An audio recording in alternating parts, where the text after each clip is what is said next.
দেখেন নেন নেন নেন নেন। হ্যাঁ কি এটা কি বলেন? হ্যাঁ এটা হচ্ছে বাংলা মাছ। বাংলা মাছ, সাগরের বাংলা মাছ। তারপর তারপরে সাগরের রূপসন্দা মাছ। এইটা তারপর হচ্ছে দেশি মুরগা গিলা কলিজা। তারপর ওই সাইডে দাঁড়ান দাঁড়ান আমি দেখাচ্ছি একটা। এরকম একটা কালো বোনা মহিষের। হ্যাঁ তারপর ওই যে আপনার গরুর রসাবো না এই সাইডে কবুতর।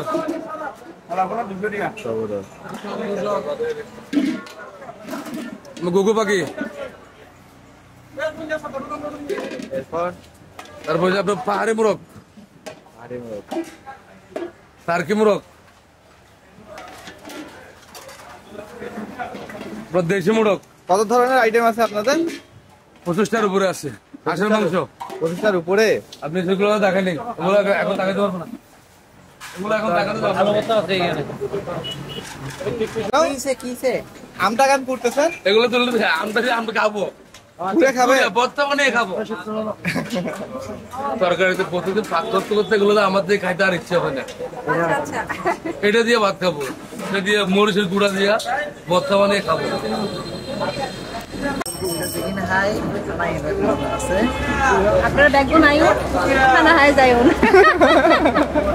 আপু তো শিখে গেছে তাইলে। ও উনি ওটা দেখাবে। হ্যাঁ কি এটা? মথুরা আছে, হইয়ের গুস্তা আছে, মানুষ আইসি আর হইলে কি যাও না বলতেছে ভাই। দর্শকদেরকে ভিডিও করলেন ক্লাস খুঁজে খুঁজে প্রশাসন বাইর করবে এখানে দিয়ে চল আমার আগে ওখানে ভিডিও হয়ে গেছে। আজকে আমাদের প্ল্যান যে কক্সবাজার থেকে রামু হয়ে আমরা বান্দরবনে নাইখানছড়ি যাব। তো সেই প্ল্যান মোতাবেক আমাদের সিএনজি ড্রাইভার ইব্রাহিম ভাইকে সাথে নিয়ে আমরা বেরিয়ে পড়ি নাইখানছড়ির উদ্দেশ্যে। তো মাঝপথে আমরা রামুতে একটা ব্রেক দিই, যেখানকার খাবারগুলো নাকি অনেক ফেমাস। তো মোটামুটি ছিল খাবারগুলো ভালোই। তারপরে আবারও আমরা পাহাড়ি সৌন্দর্য দেখতে দেখতে নাইখানছড়িতে পৌঁছাই। তাই এখানে কেউ থাকে না তো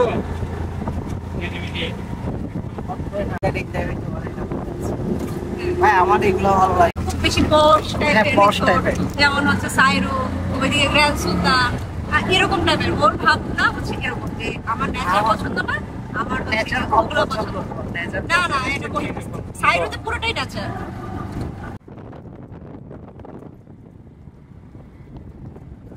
ভাইয়ের কেমন লাগলো দোল খাইতে এখানে? না না আমি ওকে দিব, ও এত শুকনা বাতাসে পড়ে যাবে। আচ্ছা ঠিক আছে, আচ্ছা ঠিক আছে আমি বুঝছি, নিজে ভয় পাচ্ছে সেটা আমার উপর দিয়ে চালাই দিচ্ছে। আমি চিন্তা করতেছি তুমি বাতাসে পড়ে যাবে, ভয়ে কাঁপতেছে, বলে যে আমার গাটা কাঁপতেছে। বাতাসে ভাষায় কি বলে? বলে রশি বলে। ভাই পাহাড়ের মধ্যে তো জীবন আমাদের, চিন্তা করতেছি এই যে কি হবে, পাহাড়ি হবা। আপনি তো বলছিলেন যে আপনার ইয়া ভালো লাগে, গ্রিন নেচার এগুলো ভালো লাগে। ভালো লাগে নেচার। আমার এই জায়গায় আমি 6 থেকে 7 বার আসছি না, এই ছোট্ট একটা জায়গায় তোমার সাথে আসছি 4 বার। অনেক ভালো লাগে। তোমার কেমন লাগছে? আমার ভালো লাগছে, শুধু শুধু ওঠা নামাটাই কষ্টের। ওটার জন্য আমি ডিসিকে বলে হ্যাঁ লিফটের ব্যবস্থা করে দিব। না বললেন যে আপুর গ্রিন ভালো লাগে না, আপুর বেশি ইয়ে ভালো লাগে। আপুর জন্য লিফটের ব্যবস্থা করে দিব। তখন আপু একটা শুধু হয়েছিল, আপনি যে বললেন যে ভাইয়া বললো না ভাইয়ার গ্রিন তারপর এরকম টাইপের প্লেস ভালো লাগে, আপনার এরকম ভালো লাগে কিন্তু একদম র জিনিসটা না। আজকে তো এই জায়গাটা সুন্দর নাকি চলে। উনি তো ওই ভাষায় কথা বলে নাই। চট্টগ্রামের ভাষা একটা আঞ্চলিকতা টান আছে। আপনি যত স্মার্ট কি কথা বলেন না কেন এগুলো আমরা বুঝি। ইংলিশ মিডিয়ামে যারা বাচ্চা আছে তাদের মানে স্মার্টলি বলতে কি বুঝাবেন? চট্টগ্রামের ভাষা স্মার্টলি না, মানে স্মার্ট না, চট্টগ্রামের ভাষা স্মার্ট না, স্মার্ট একটা আঞ্চলিকতা আছে। নিজে আপনি বেরিয়ে করতেছেন নিজে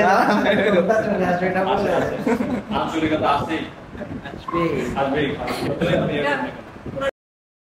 বান্দরবনের এই সাইডগুলো অনেক সুন্দর। এই সাইড দিয়ে ঢুকতে অনেক বড় বড় পাহাড়, যেগুলো আসলে ক্যামেরায় ওভাবে বোঝা যায় না, কিন্তু বাস্তবে দেখতে আসলে অনেক সুন্দর। আর সব থেকে ভালো লাগছে যে পাহাড় থেকে নেমে এরকম ছোট ছোট চিকন চিকন লেক চলে গেছে, পানি হালকা, আবার কাঠের ব্রিজ, এই কিছু দূর পর পর আবার লোহার ব্রিজ, সব কিছু মিলেই বান্দরবনের এই সাইডটাও অনেক সুন্দর। কি হয়? ছোটবেলা খেতাম, আজকে প্রায় 15 বছর পরে দেখলাম। ভিতরে পুরো দেখেন তো ছবিটা এখানে দেখান আমাকে কিরকম। না দেখাচ্ছে এবো,